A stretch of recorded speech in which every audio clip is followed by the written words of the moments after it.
Hello everyone, welcome back. It is a new day, a new sleigh, and a new video where I have something to say. And this is part 2 of my deep dive into Twilight. Again, if you haven't watched part 1, you should watch that now. But I am reviewing Twilight as someone who only read it for the first time a couple weeks ago. So you're getting my raw, unfiltered reactions, and it doesn't bode well from here. The course of this video is truly just me losing my mind. So I hope you enjoyed part 1 because it's about to get 10 times worse in part 2. But I'll let my past self take it away.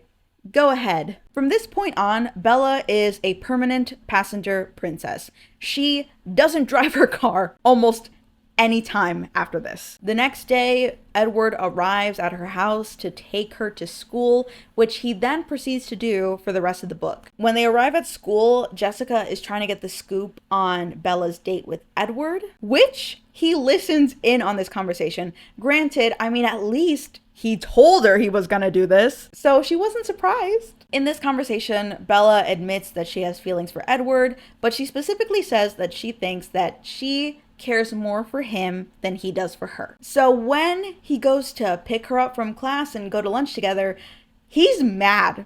Like genuinely mad at her. He stomps all the way to the cafeteria like a child. And he throws a bitch fit until he decides to tell Bella why he's upset. And he's like, how dare you think that you care more for me than I do for you. That's not romantic. You need to be castrated. Bella then has to diffuse the tension because he's throwing his little fit and she just has to change the subject. She asks him how he can manage with not eating because surely someone will notice. And he takes a bite of like a pizza or something and he's like, I can technically eat, but you as a human being, you could eat dirt if you had to, right? And she's like, I guess. That's what he equates it to.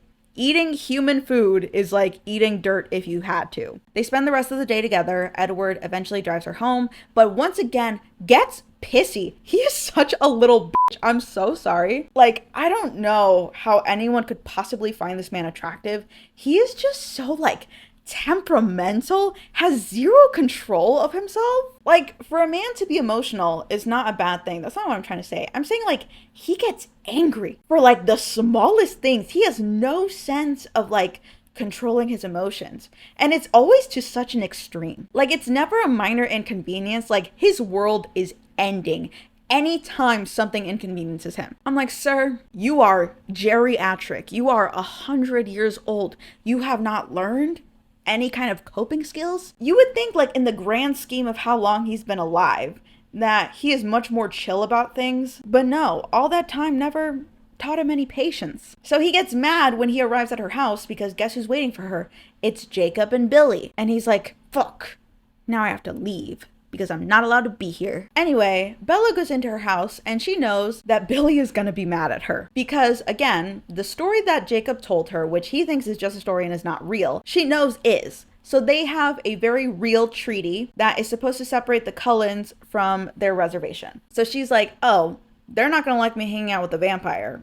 I cannot tell him I'm doing that. So for the majority of the book, Bella is actively avoiding Billy. The next morning, Edward once again drives her to school, but tells her that she's going to have to drive herself home because he will be spending some time with his foster sister, Alice. And Bella gets jealous. At this point in the book, they are extremely possessive over each other's time. They cannot spend a single waking moment away from each other. So when she hears that her not boyfriend is hanging out with his sister, she gets mad and jealous that they're not going to spend the afternoon together. And I'm like, girl, that is his sister. Get a grip. Again, I know they're not actually related, but obviously, he's not cheating on you with her. Because it's also weird because she finds out that the Cullens, not all of them at least, don't like her and they don't accept her. And Alice is the most accepting of her. She is ride or die team, what is their ship name? Bedward.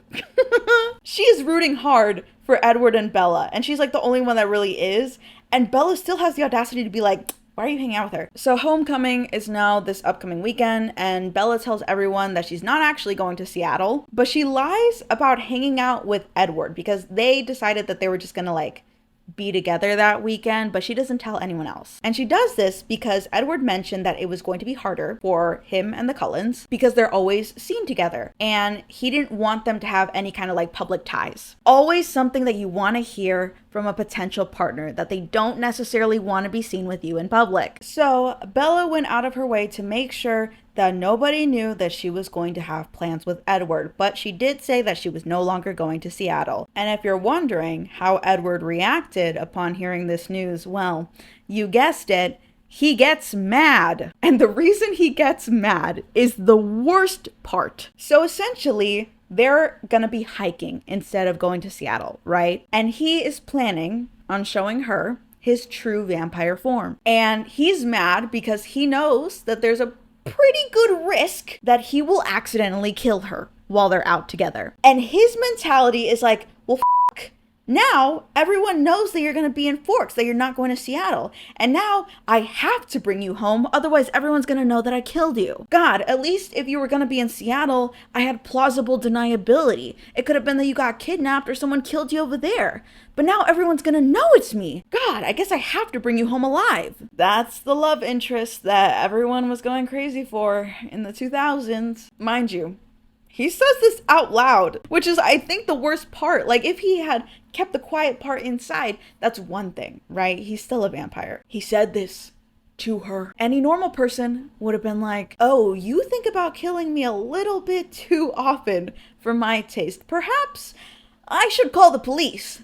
Perhaps I should bring out my crosses and wooden stakes and silver bullets or whatever. But no, Bella's just like, I'm sorry, Pookie. You can kill me if you want. I won't say anything. Edward and Bella go hiking, where we get the iconic scene where he steps out into the sun and sparkles. The whole encounter, this hike, right, is sickening in the worst way possible. Now, I have to assume that the entirety of Twilight is truly just a case study in the misattribution of arousal, which, if you didn't know, is some kind of psychological phenomenon where people misunderstand the fear signals that they're feeling and instead attribute it to feeling aroused. And I say this because Bella is frequently like, man, I should be scared of you right now. I don't know why I'm not. And I would argue that he frequently does scare her. And there's like multiple points throughout the book where she's like, ooh, that's scary. But she's just like not properly processing the fear and is instead mistaking it for arousal. This scene also shows the iconic, as if you could outrun me, as if you could bite me off, which in the movie is already creepy crazy, but it's like significantly worse in the book because it's him just like showing off his power to her, and then once he notices that she's getting genuinely scared of him, he's like, sorry, Pookie, I didn't mean to scare you. You're safe with me. He also tells the story of their first encounter from his perspective, and it's horrifying. So the scene in their biology class where he like literally couldn't stand to be next to her, in his mind, he was plotting all the ways that he could possibly kill her, to the point where he's like, I could kill everyone in this classroom. There would be no witnesses and no one would know. He talks so passionately about all the times he could have killed her but didn't. And it's so odd because there is no remorse or like disgust with himself. It's almost like he's giving himself a pat on the back for having self-restraint. Almost like he's proud of himself for resisting the urge. He also talks down to her for the majority of this conversation because we find out that after that scene when he leaves the school for the first time, he ran away to Alaska to be away from her. And he essentially got mad with himself and he's like, I'm a big bad vampire. How am I gonna let this tiny little girl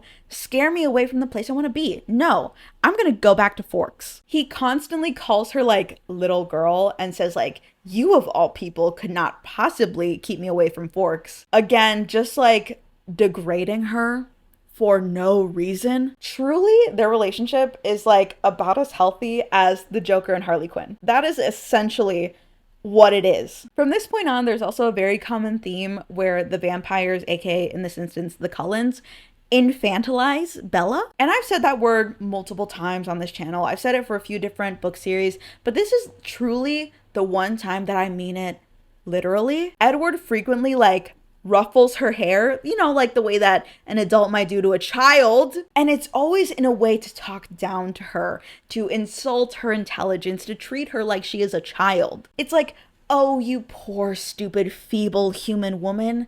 That tiny brain of yours could not possibly comprehend the complexities that is vampirism. The only thing that little mind of yours knows how to do is make food and make baby. And it gets worse, but I will address it later as it comes up. Edward proceeds to use Bella as exposure therapy. It's like the most nasty scene ever. I'm so sorry. It's like not romantic. It's not cute. It is like, I could throw up right now. So Edward essentially grabs Bella, right? And just like rubs himself all over her, like rubs his face against her. Truly, there's no other way to describe it. It is exactly as cringy and weird as it sounds. We also get the iconic spider monkey scene, although in the movies it is not portrayed. But Bella gets sick a lot of the times when Edward is running with her at full speed. And it's like one of the many examples that we get where Edward is upset that she's human. If any of you have ever watched Steven Universe, the depiction is a lot like how Rose Quartz acts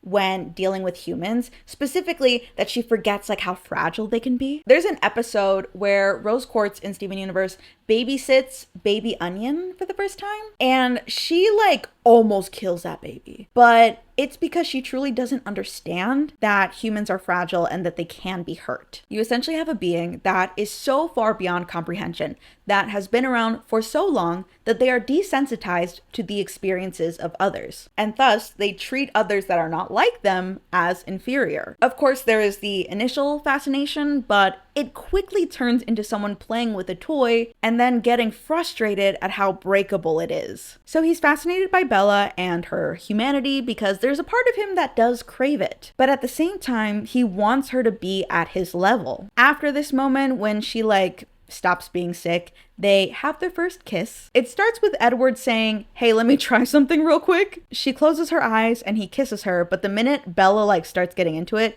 he immediately stiffens, he freezes. And it is the most awkward first kiss scene I have ever read. Even teeth hitting or accidentally missing someone's mouth could not be worse than their first kiss. She's kissing a mannequin at this point. And afterwards she's like, "Oh, my bad, did I do too much?" And he's just like, "Okay, let's move on." Edward then takes Bella home and he reveals that he's 100 years old. He was supposed to die in the early 1900s of the Spanish flu. Apparently, he's also originally from Chicago. I do not claim him. I refuse to believe that. But we also learn how the other vampires in the Cullen family were turned. So Carlisle, Papa Carlisle, if you will, was the first vampire among them, and he turned Edward first. So he turned Edward because he was young, orphaned, and he was going to die of the Spanish flu. Carlisle was a doctor that was treating him at that time, and he wanted to give Edward a second chance at life, which is actually a cover because Carlisle was lonely. He had been a vampire for a very long time, and he's like, "I need a vampire friend." So he turned Edward. Next is Esme, who is Carlisle's wife. She came to the hospital after falling off a cliff. Everyone else thought she died, but Carlisle could hear her heartbeat when she was in the morgue, and he decided to turn her and save her life. Then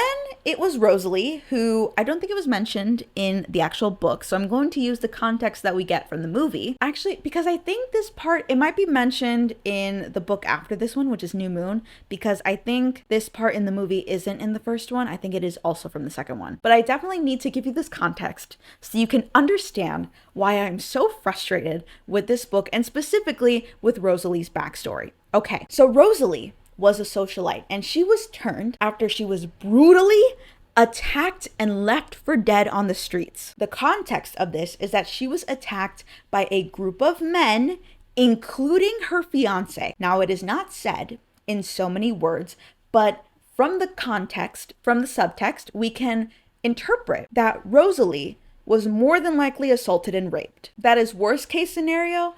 Best case scenario is that she was beaten so badly that she was hemorrhaging blood, and that is what drew Carlisle to her. He literally smelled all the blood that was pouring out of her. Regardless, she was brutalized, right? Now, with that in mind, Carlisle swoops in and turns her into a vampire, saving her life. But Carlisle's true intention by turning Rosalie, was to give Edward a partner. He essentially took these two people, tried to smash their faces together, and said, "Kiss." Again, this woman, who was just brutalized and completely at the mercy of a group of men, couldn't even escape that fate in death.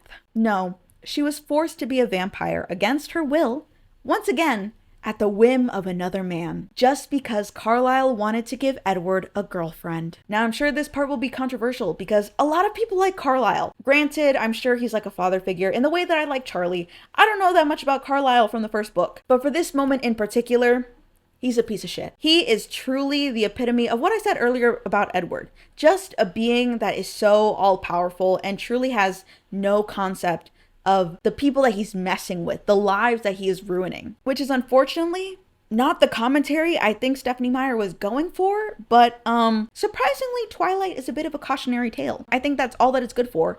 Other than kindling. But besides Rosalie, I'm so sorry, girl. You are the true victim in this story. You have every right to be mad at Bella. I'm so sorry, girl. But then we have Emmett, who was found in the woods by Rosalie after he was attacked by a bear. Then we have Alice, who she had already been turned into a vampire, not by Carlisle, but she kind of just like wandered into the Cullen family. And finally, we have Jasper, who was kind of like picked up by Alice because she had some kind of premonition that he was going to join their family. So now we know all of the Cullens, and Bella has finally arrived home. It is at this point, when Edward walks her to her front door, that she realizes that he's been spying on her. Sorry about that. My battery died and I had to wait for it to charge a little bit.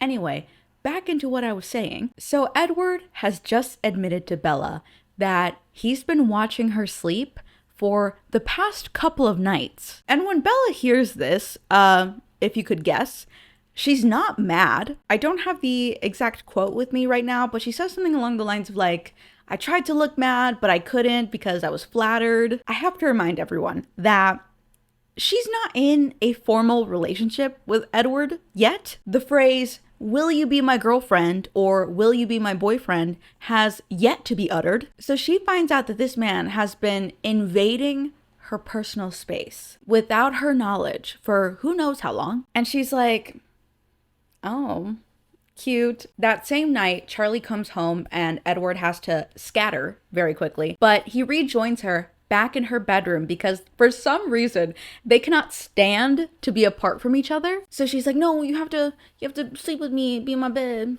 I miss you, I'm lonely." So literally, he just spends the night with her, and spending the night with her is like not even the correct term I would use for it. He just watches her sleep. So now Bella and Edward are in her bedroom. Specifically, they are laying in bed together. And as some cute little pillow talk, they decide to talk about getting married. In case you were keeping score, they've had 1.5 dates. I'm going to say the closest thing to the first date that they had was when they went to that Italian restaurant in Port Angeles. This little hiking excursion was initially him trying to get her away from society so that he could kill her. So I don't count that as a date. So they've been on 1.5 dates. He's kissed her once, and now they're talking about getting married. It's funny because, you know, under my Divergent video, a lot of people were suggesting that I read Twilight because apparently there's a lot of Mormon ties. And despite the fact that I dissected Divergent as a Christian fanfic, my knowledge, as you probably guessed from that video, about religion is pretty minimum. The only reason I know about Christianity was because I was raised Catholic for the first 12 years of my life. And I know that they're different, but they share a lot of similarities. And even in that video, there was one point in which I said that The Prince of Egypt is a Christian film. And a lot of people were very quick to remind me that it is not, and it was produced by Jewish people, which, you know what? That's fine. That was my bad. I meant to say religious, and then I just did not correct myself as I was recording because I didn't catch it. So thankfully, a lot of people did point that out in the comments, which I was grateful for. But that's truly just a reflection on my knowledge of certain sects of religion. So I already don't know a lot about it, and I know absolutely less about Mormons. And originally, when I read Twilight, I was like, maybe I should do a little dissection video on the ties to the Mormon religion. But then I was like, well, if I would do the video correctly, I would have to do a lot of research on the Church of Latter-day Saints.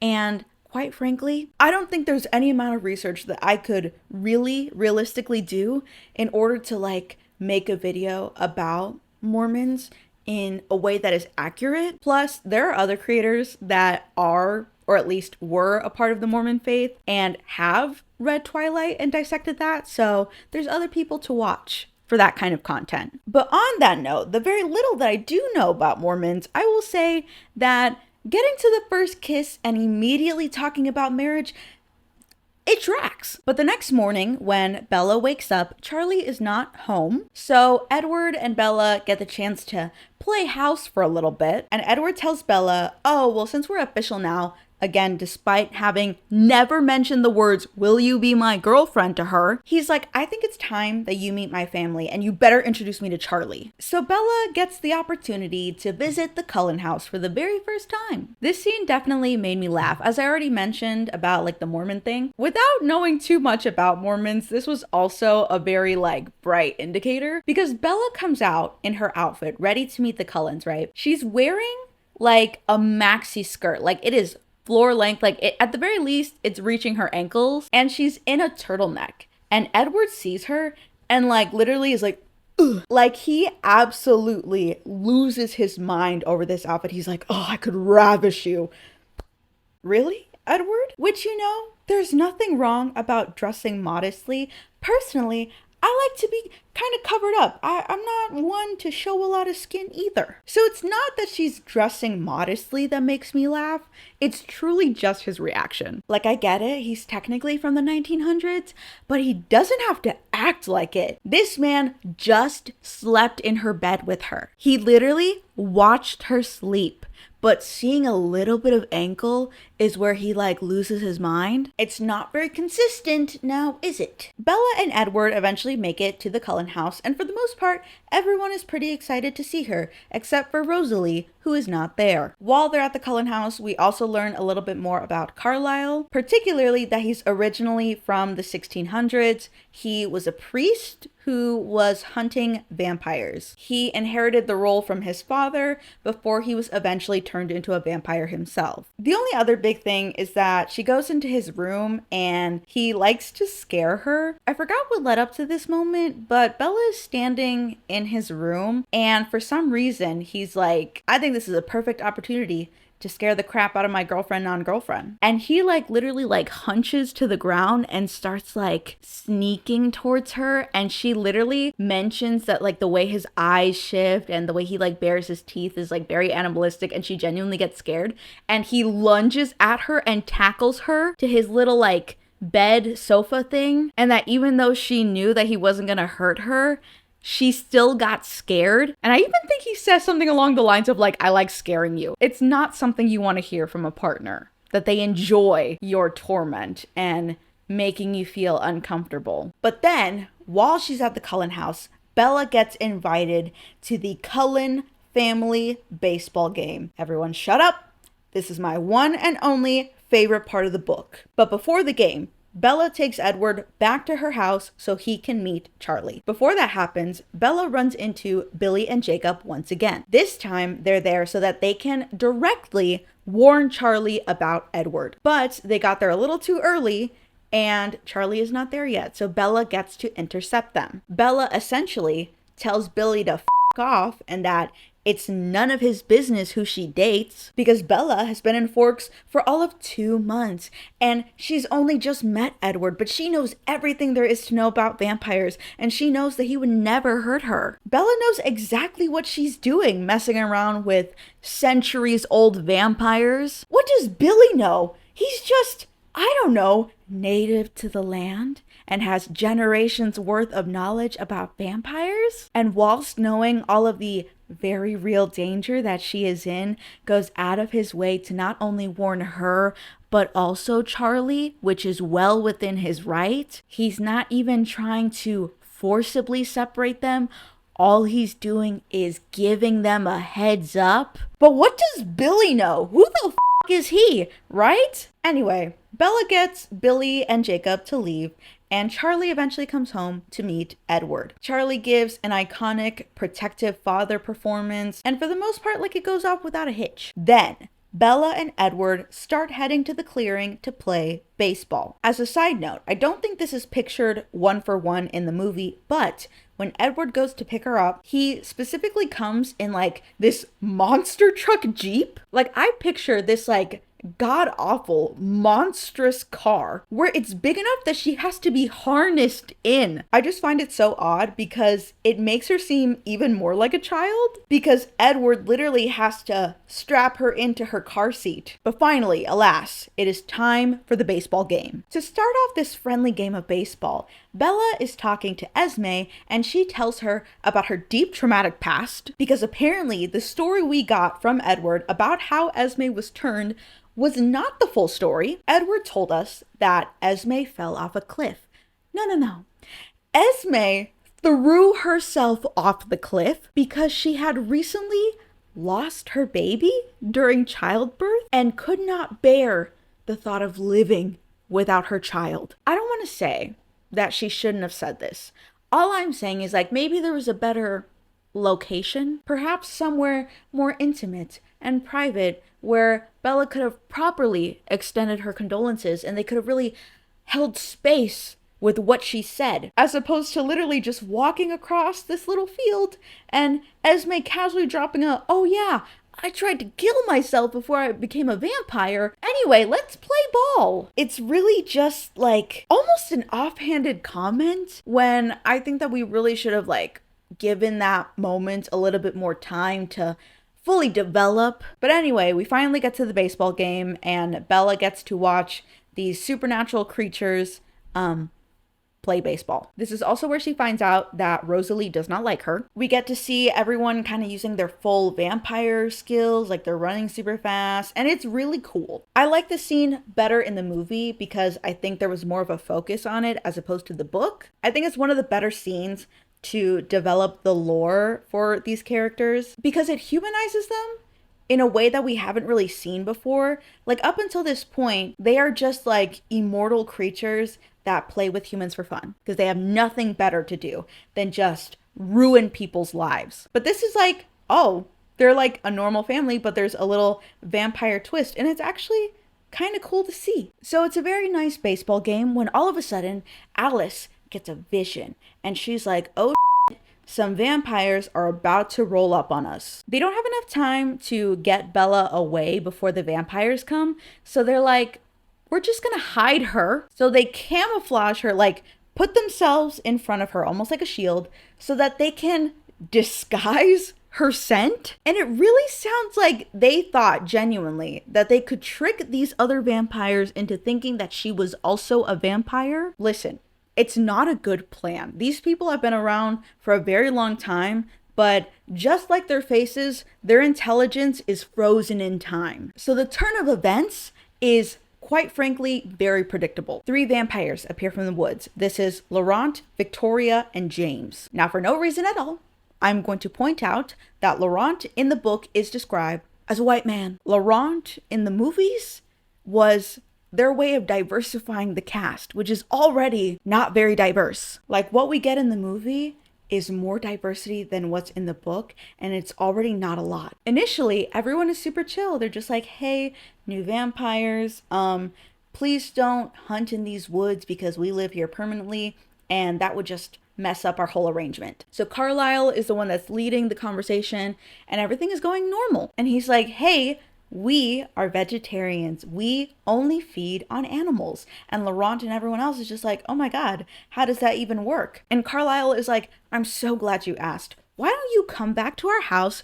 so we can teach you all the ways of our Lord and Savior Jesus Christ? I mean, the ways of being a vegetarian vampire. So they invite Laurent and co. back to the Cullen house, but suddenly a breeze comes out of nowhere and ruffles Bella's hair. And the one dude, James, catches a whiff of her human scent and immediately gets ready to pounce. The Cullens have to go on defense, and Laurent is like, hey, no worries. we're just gonna go. But it's not that easy because Edward reads James's thoughts, and James is something of a tracker. And now that he has Bella's scent, he will stop at nothing to hunt her down. So after James, Laurent, and Victoria all leave, Edward goes on the defensive. He promptly kidnaps Bella and brings her back to the Jeep, and he's like, okay, we are getting out of Forks. He refuses to listen to anything she has to say, even as she is pleading and begging for him to stop. Even when she comes up with really logical reasons as to why he can't just kidnap her, Edward is like, shut the fuck up, Bella, you don't know what you're talking about. I can read minds, you can't. It literally takes Emmett and Alice both telling him, hey, Bella's right, we need to think this through, for him to even consider listening to what she has to say. So after a lot of convincing and coaxing, Edward finally stops his little tantrum and he's like, okay, what is this stupid plan? The plan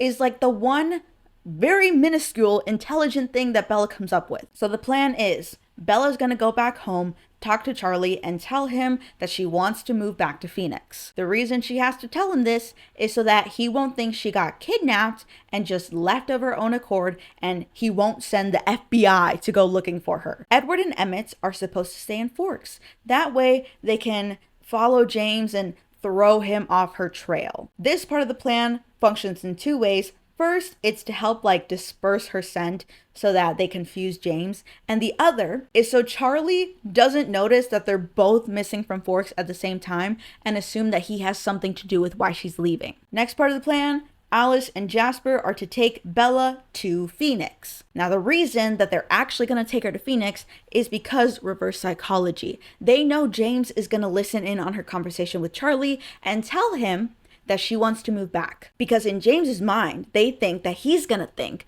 oh, Bella would never be so stupid as to actually go to the place she says she's gonna go. So it's like ultimate reverse psychology, because then she actually will go to Phoenix because he'll never expect her to be there. The final part of this plan is Edward will meet up with Bella in Phoenix, and then from there, they will travel somewhere else. So phase 1, Bella goes back to her house and stages a fight with Edward so that Charlie will see that she has at least some reason to want to go back to Phoenix. She is storming out of the house, and poor Charlie is trying to talk her from the ledge because he's like, it's okay, he's just a boy, we'll get through this. And she literally, it's so awful, she has to break his heart using the very same words that her mother said to him when she left him so that he wouldn't come after her. That's diabolical, but effective. I will give Bella points for that. The minute she gets out of the house, drives away, Edward takes over and takes her back to the Cullen house. From the moment when Edward takes her back to his house, Bella's feet never touch the ground. This segment truly solidifies my infantilization argument because Edward, Esme, and Alice all carry Bella around. There's also a point where Bella and Esme switch clothes, and Esme carries the little baby up the stairs and literally takes her clothes off for her. And I get it. They're trying to move fast so they can get ahead of James. But it's just communicated in such a weird way. Like they're passing around a baby at this point, changing her. Might as well burp her while you're at it. It truly just comes across that Bella is a child when arguably she came up with a pretty good plan. So it's just like, why insult her in this way? Anyway, so Alice and Jasper take her back to Phoenix. They set up shop in a hotel nearby and just kind of wait until Carlisle and Edward call them with updates about James. During the hotel stay, Jasper's one and only function is to be a human Xanax because he also has a magical power. A lot of the vampires do, but I don't think it's all of them. Jasper's is that he can kind of control your emotions through the way that he talks. So the one thing that he does specifically to Bella is make her sleepy. Specifically, he uses his power to put her to sleep for most of their stay because she is just so paranoid and she will not sleep, she will not eat. So Alice is the one that keeps her fed. Jasper is the one that knocks her out. Bella is quickly losing track of time while she's locked up in a hotel room, and eventually they do hear back from Edward and Carlisle, but it is not good news. They somehow lost track of James. But then Alice gets another vision. She sees this studio, which Bella then is able to recognize as her childhood dance studio that is very close to her childhood home. Then, another surprise. Bella gets another phone call from her mother. When she picks up, her mom is super frantic. She's like, Bella, where are you? Like, be careful, Bella. And she's all freaked out. She's like, Mom, it's okay, it's okay. And then all of a sudden it cuts out. And who else is on the phone? James. As a quick timeout, this part really like lost me. I think it's a rather big contradiction for the book because, and I hate myself because I can't remember where it is in the book, but I'm so certain that this happened. Twilight fans, if anyone is in this comment section, I don't know how you're in this video, but if you are in my comment section, please verify this or tell me that I'm wrong. But I'm pretty sure that there's a point earlier when Bella or someone is on the phone and Edward is able to hear who is speaking on the other line. Because theoretically, like, obviously he's a vampire. He has superhuman hearing. And it's not like only the person on the phone would be able to hear it. Like, it's coming out of a speaker. So theoretically, a vampire should be able to hear what's coming through the speaker, even if like it's not literally hearing the person through the phone, it's just hearing the speaker. So I'm pretty sure there's a scene where Edward is able to hear who is on the other line. But for some reason, when Bella is taking this phone call from James, Alice and Jasper do not hear him. They absolutely should have been able to hear James, but for some reason, they do not. So a little bit of a contradiction, and arguably one that should have been caught. So on the phone, James threatens Bella and tells her that she needs to find a way to get down to her childhood home, where he will then give her further instructions on how to find her mom. But in order to do that, she has to break away from Alice and Jasper. They cannot come with her. The problem with this is that they're all planning on going to the airport because Edward is on his way to Phoenix. From there, they're supposed to meet him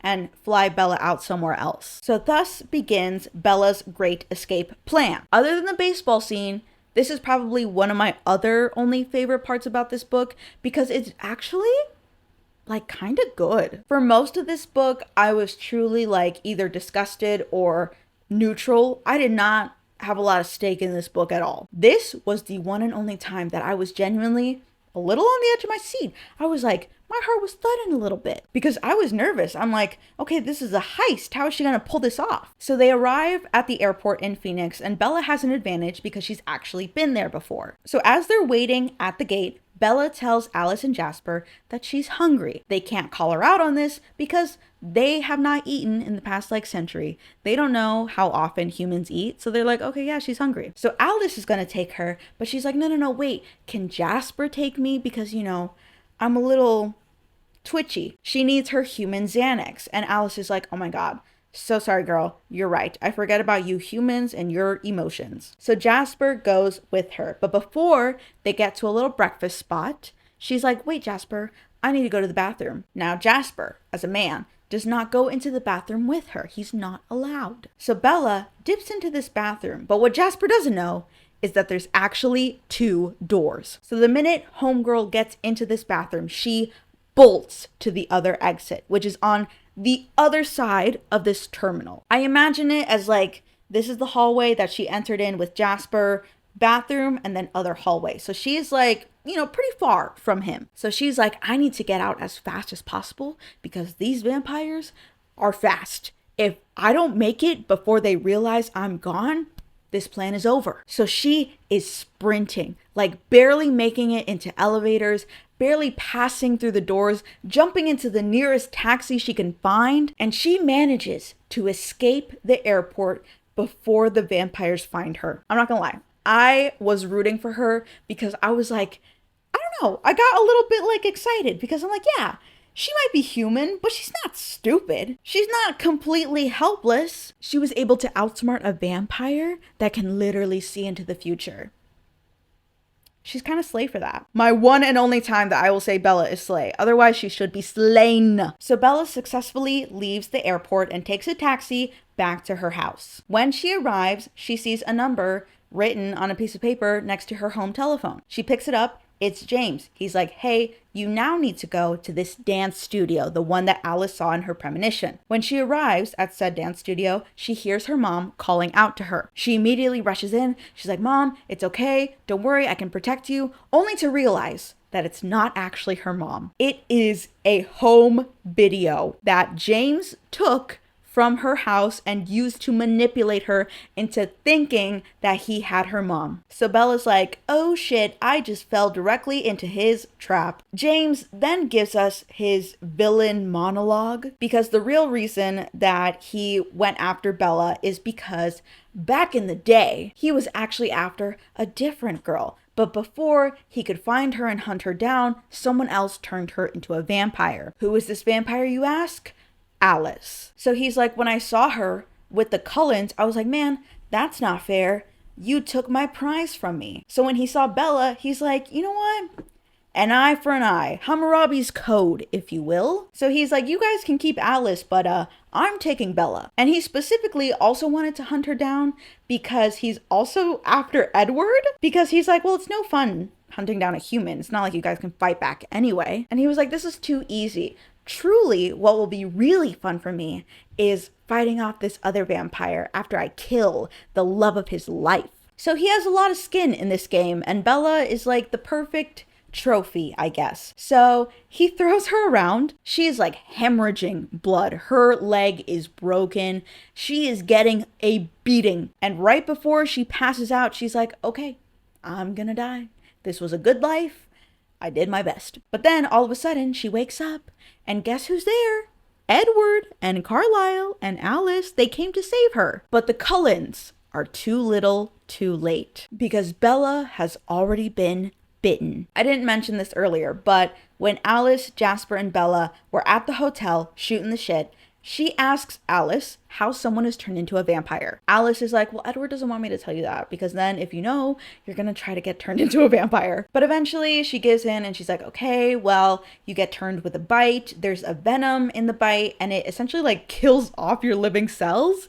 And then once it's replaced everything and you die, then you turn into a vampire. So Bella feels the venom going from her hand into her body, and she's like, oh my God, I have the vampire bite.